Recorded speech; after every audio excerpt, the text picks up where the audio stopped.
हजुरलाई आज म घरमै सजिलैसँगले चिकनको पिरो अचार वा इन्स्ट्यान्ट चिकन पिकल बनाएर देखाउँदैछु। नमस्ते, YouTube channel Amar Panchhi food वर्ल्डमा हजुरहरूलाई धेरै धेरै स्वागत छ। यो अचार चाहिँ हजुरहरूले तत्कालै बनाएर खान सक्नुहुन्छ र बनाउन पनि एकदमै सजिलो छ। मैले घरमै पाइने सामग्रीहरूबाट यसलाई सजिलैसँगले तयार गरेर देखाउँदैछु। आजको रेसिपी 2 जनाको लागि बनाउन जाँदैछु। त्यसको लागि चाहिँ मैले 300 ग्राम यसरी कुखुराको मासुलाई लिएँ। रातो खुर्सानी 7वटा लिएँ, रातो पाकेको गोलभेडा एउटा लिएँ, प्याज एउटा लिएँ र कागती एउटा चाहिन्छ हामीलाई। हजुरहरूले पिरो कतिको खानुहुन्छ त्यही अनुसारले यसरी खुर्सानी राख्न सक्नुहुन्छ र साथसाथै हरियो खुर्सानी 3वटा, लसुन चाहिँ 3वटा र अदुवा 1 पिस पनि लिएँ मैले 1 इन्च जतिको। यसका साथसाथै यसलाई अझ मिठो बनाउनुको लागि मैले जिरा आधा चम्चा, धनियाँको दानाहरू आधा चम्चा, टिमुर 7वटा जति र मेथी चाहिँ हामीलाई आधा चम्चा जति चाहिन्छ। र बनाउन पनि एकदमै सजिलो छ। नुन चाहिँ आधा चम्चा लिएँ, नुन स्वादअनुसार लिनुहोला। बेसार आधा चम्चा र यो तिल चाहिँ मैले आधा चम्चा लिएँ र मुख्य हामीलाई चाहिने भनेको तोरीको तेल हो। तोरीको तेल चाहिँ 4 चम्चा जति चाहिन्छ यो अचार बनाउनको लागि। र अब चाहिँ म बनाउन सुरु गर्दैछु है त। सुरुमा यो खुर्सानी जुन छ रातो खुर्सानी एकदम पिरोवाला, यसलाई मैले मनतातो पानीमा यसरी 5 मिनट भिजाएर राख्दैछु। यसो गऱ्यौँ भने चाहिँ पिस्न एकदमै सजिलो हुन्छ र पेस्ट बनाउन पनि सजिलो हुन्छ।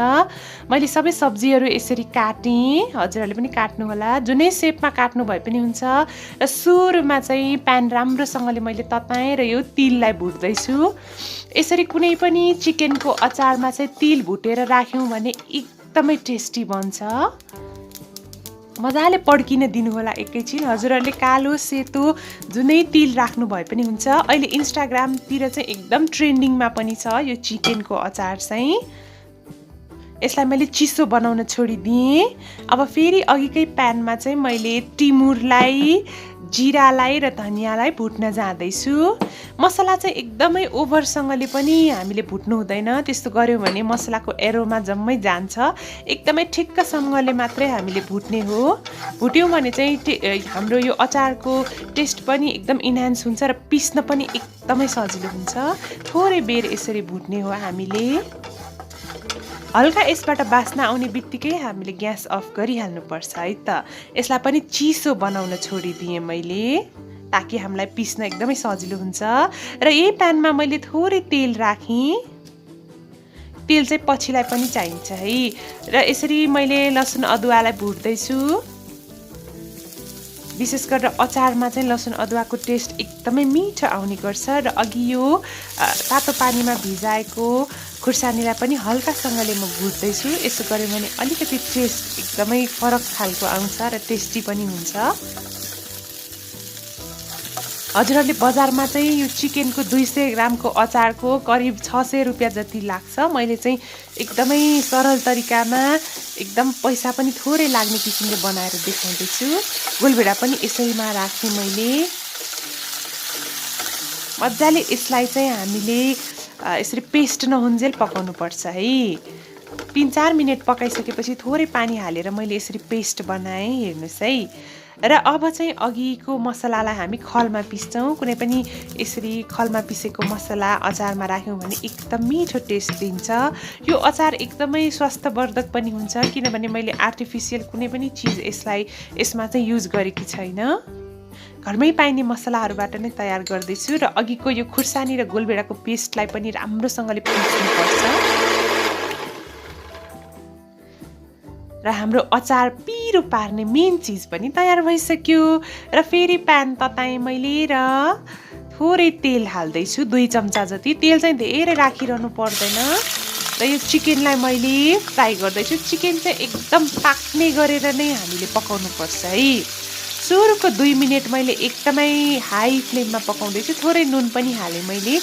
हजुरहरूले बोनलेस चिकन युज गर्नुभए पनि हुन्छ वा हड्डी भएको चिकन युज गर्नुभए पनि हुन्छ है। जुनै चिकन युज गर्नुभए पनि हुन्छ। बजारमा पाइने चिकनको अचार चाहिँ अक्सर जस्तो चाहिँ बोनलेसबाट नै बनाइएको हुन्छ। र मिडियम फ्लेममा 2 मिनेट पकाउनुपर्छ र लास्टको 2 मिनेट चाहिँ एकदमै सानो आँचमा यसरी एकदमै पाक्ने गरेर पकाउनुपर्छ है। सुरुको 2 मिनेट हाई फ्लेममा, त्यसपछि मिडियम फ्लेममा 2 मिनेट र लास्टको 2 मिनेट लो फ्लेममा पकाएँ। यो तयार भयो र यो चिकनमा मैले यसरी प्याजलाई राखेँ, हरियो खुर्सानी राखेँ, स्वादअनुसार राख्नु होला, मलाई पिरो मनपर्छ त्यही भएर धेरै राखेँ। नुन आधा चम्चा राखेँ। अब भने यो पिसेको मसला पनि राखेँ र एकदमै टेस्टी र अमिलो बनाउनुको लागि मैले कागती राखेँ। यो अचारमा कागती हजुरहरूलाई अमिलो धेरै मनपर्छ भने एउटा सिङ्गै कागती राख्न सक्नुहुन्छ। मैले चाहिँ आधा मात्र राखेँ। तिललाई पनि राखेँ, भुटेको तिललाई, र यो गोलभेडा र खुर्सानीको पिरो पेस्ट पनि राख्दैछु। यसलाई राम्रोसँगले अब म मिक्स गर्दैछु। हजुरहरूले हातले चम्चाले जेले मिक्स गर्नु भए पनि हुन्छ। एकदमै समय दिएर राम्रोसँगले मिक्स गर्नुहोला। र अब भने मैले एउटा सानो प्यानमा तेल तताउँदैछु। बाँकी भएको तोरीको तेल 2 चम्चा जति। तेल एकदम राम्ररी तताउनु होला, नभए चाहिँ यो तोरीको तेलबाट एउटा अफेन्सिभ स्मेल आउन सक्छ। र यसरी मेथी चाहिँ डार्क ब्राउन भइसकेपछि यसरी मैले बेसार राखेर झान्दैछु। यो अचार एकदम अथेन्टिक टेस्ट आउँछ। यो अचार चाहिँ हजुरहरूले 3-4 दिनसम्म फ्रिजमा हालेर पनि खान सक्नुहुन्छ। लास्टमा धनियाँको पत्ताहरूलाई पनि राखेँ। मजाले मिक्स गर्नु होला है। लास्टमा चाहिँ 2-3 मिनेट मजाले समय दिएर मसला सबैतिर लाग्ने गरेर मजाले मिक्स गर्नु होला। र अब चाहिँ हजुरहरूलाई म सर्भ गरेर पनि देखाउँछु। यदि हजुरहरूले मेरो च्यानल अमर पन्छी फुड वर्ल्डलाई सब्सक्राइब गर्नुभएको छैन भने प्लिज सब्सक्राइब पनि गरिदिनु होला है मेरो च्यानललाई। ल हेर्नुहोस् है त, वाउ कस्तो खाउँ खाउँ लाग्दो अचार तयार भइसकेको छ। मलाई चाहिँ एकदमै खान मन लागिसक्यो। यो अचारलाई हजुरहरूले खाना, रोटी, नान, परोठा जेसँग खानु भए पनि हुन्छ। आजको भिडियो हजुरहरूलाई कस्तो लाग्यो? मन पर्यो भने भिडियोलाई लाइक, कमेन्ट र सेयर गरिदिनु होला। साथै मेरो च्यानल अमर पन्छी फुड वर्ल्डलाई सब्सक्राइब गरिदिनु होला। Thank you so much for watching. Have a nice day. Happy cooking to all of you. हजुरहरूले आफ्नो किचनमा एकचोटि पकाएर जसरी भए पनि खानुहोला चिकनको अचार। Thank you.